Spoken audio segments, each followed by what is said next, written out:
It's terribly loud.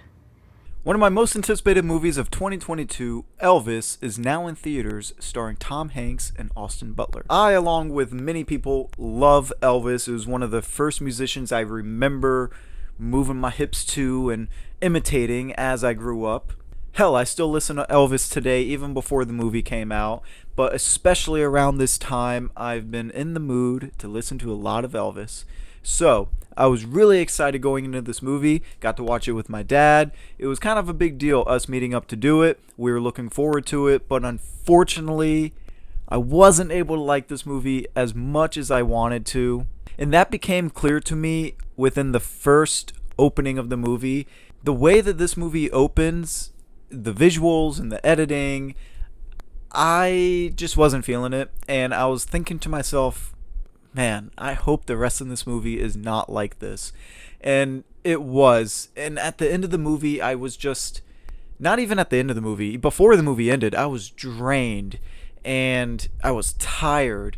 This movie is so fast paced and the editing is so quick. You really don't have a moment to breathe and to sink in some of the messages that they're doing and some of the dialogue that they're having.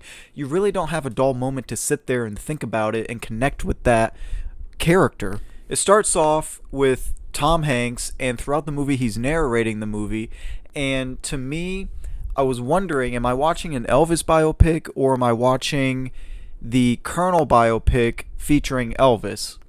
So that kind of bugged me. But about halfway through the movie, they kind of leaned away from Tom Hanks' character. While he's still there, he's the second lead in the movie, they really did focus more on Elvis and his family, and unfortunately his faults that came with him. I, along with a lot of other people, love Tom Hanks, but I just feel like this wasn't the movie for him. I think that he may have been miscast.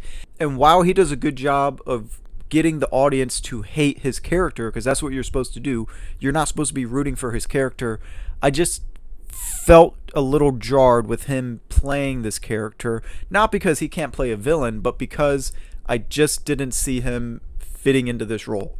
And I think that stuck out the most to me because Austin Butler killed it in this role as Elvis, and he outperformed Tom Hanks, which granted he should because he's playing the lead, but Austin Butler did such a fantastic job. He's what saved this movie for me. His mannerisms, his voice, the way he moves, everything that he brings to the table on this performance was great, and I knew that I was going to get something special from him because a week before I saw the movie, I saw a interview with Elvis Presley's family, who obviously got to see like early screenings and was involved in the process with the director, and all they did was praise Austin Butler on his performance. So when a family pretty much gives their stamp of approval, that's always a good thing. Now, while this movie did drain me and I didn't feel like I had enough time to catch my breath, much like The Wolf of Wall Street, this is a very long movie. It's over 2.5 hours, but the pacing, it goes really quick. But near the end, it does start to slow down and wrap up, and then you're thinking to yourself,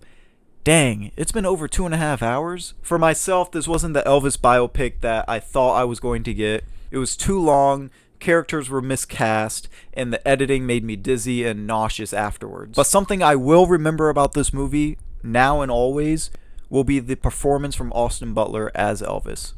Did you have a chance to check out the Elvis biopic yet? And what is your favorite Elvis song? Thank you. Thank you very much.